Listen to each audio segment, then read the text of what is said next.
Dr. Shermer and I had a little different agenda, Mr. Neiswanger, so let me just, don't start my clock yet, okay?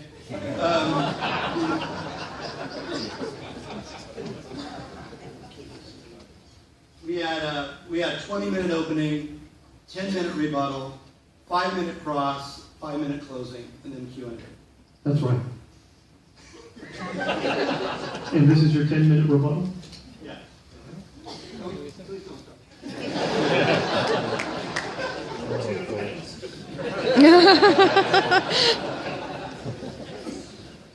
Well, even Dr. Shermer said so many things, it's hard to address all of them. You know, if you know a little about his history, he went to Pepperdine and he had a religious experience, and then he found that theology was too tough, so he went into science. He now teaches theology. Yeah. And I have to say, there are just so many things that could be addressed in terms of what was said, but I just want you to notice a couple of things. One is, he's morally offended at things that he writes in the Bible, but what he still hasn't given us is any type of authoritative basis for that morality. You can appeal to Thomas Jefferson, you can appeal to the Supreme Court, but you don't have any type of absolute authoritative basis, because we know the Supreme Court changes. We know that people change their minds. And so that betrays atheism in terms of a worldview that is reconcilable with your experience. You look at, we'll get to this, we don't have time to get to this evening, but even things about the Trinity, you know, that God didn't die on the cross. I mean, I don't know what the understanding of the Trinity is. God doesn't die. Jesus, fully God, fully man, the man Jesus died. And we can talk about all the other religions, and, you know, there's a smoke screen that is put out there with a lot of atheists where they go, oh, there's 10,000 religions and 1,000 gods and so forth. It's really not an accurate assessment.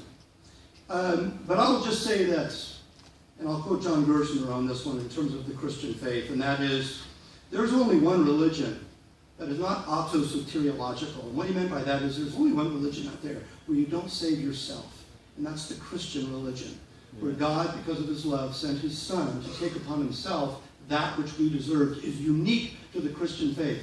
And that renders all other religions internally inconsistent. If there's a holy God, there is no way for a sinful man to be united with that holy God apart from some type of atonement taking place, and that is only offered in the Christian faith.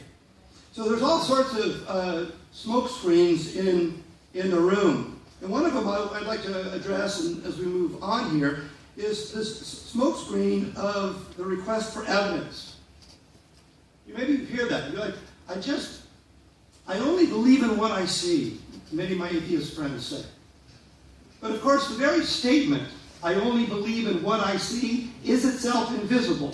Therefore, you have a self-refuting starting point, which must be abandoned.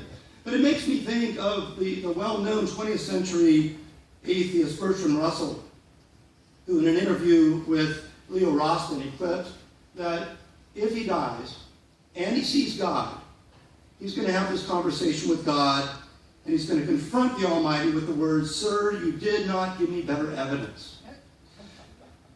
Well, that always had to me a little bit of a Tower of Babel feel to it. Yeah, you know, I have to say, there is such a misrepresentation in terms of what the Bible teaches going on in the atheistic community, and they all have the same conclusions, which indicates to me that they all have a single source in terms of the exposition of the text.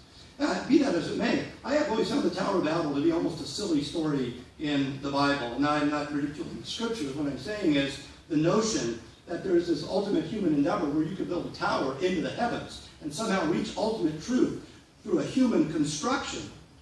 It is the ultimate, you can't get there from here line. That simply doesn't happen. And yet we haven't abandoned that thought. I mean, even as a child, I remember Yuri Gagarin, the Russian cosmonaut, the first man in outer space. And I don't know how true the statement was, but it was going through the newspapers and the television that he got up in outer space and he made the comment, "I looked and I saw no God." I mean, even as, I think I was about 7 at the time, even then I wasn't even a Christian. I thought, does any rational person think that he was going to see God?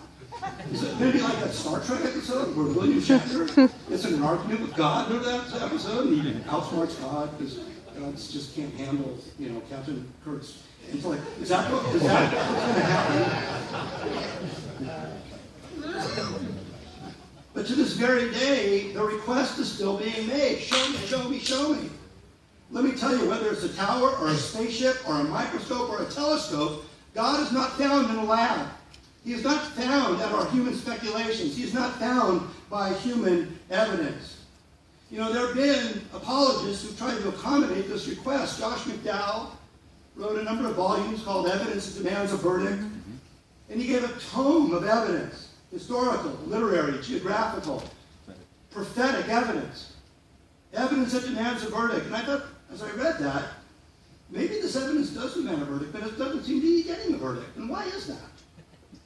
Well, the question I always ask my atheist friends, I'm going to probably ask Dr. Shermer, so I'll give you a little, right? What do you require in terms of evidence, and how would that be sufficient to prove to you that God actually exists?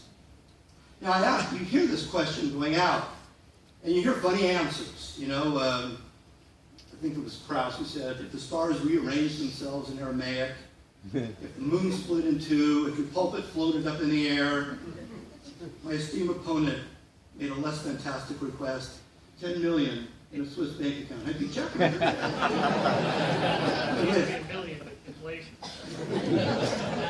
Wait a minute. Check again.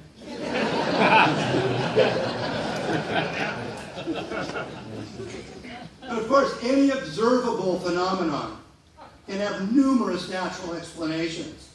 In a day and age when David Copperfield can vanish the Statue of Liberty, one is hard to press to think of any observable event that would necessarily force the conclusion that there must be a God. And you know what? I'm not looking for that, because the scriptures teach that there were guards who saw the risen Christ, and it didn't make any difference to them.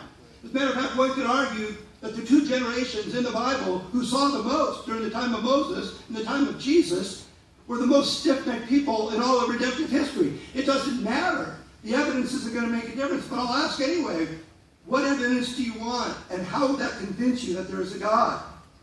So the demand for, and even the providing of, empirical evidence, it might make for an interesting evening, but everybody's just going to look at the data, and you know what they're going to do. They're going to interpret it through their own assumptions, and everybody's going to be unsatisfied.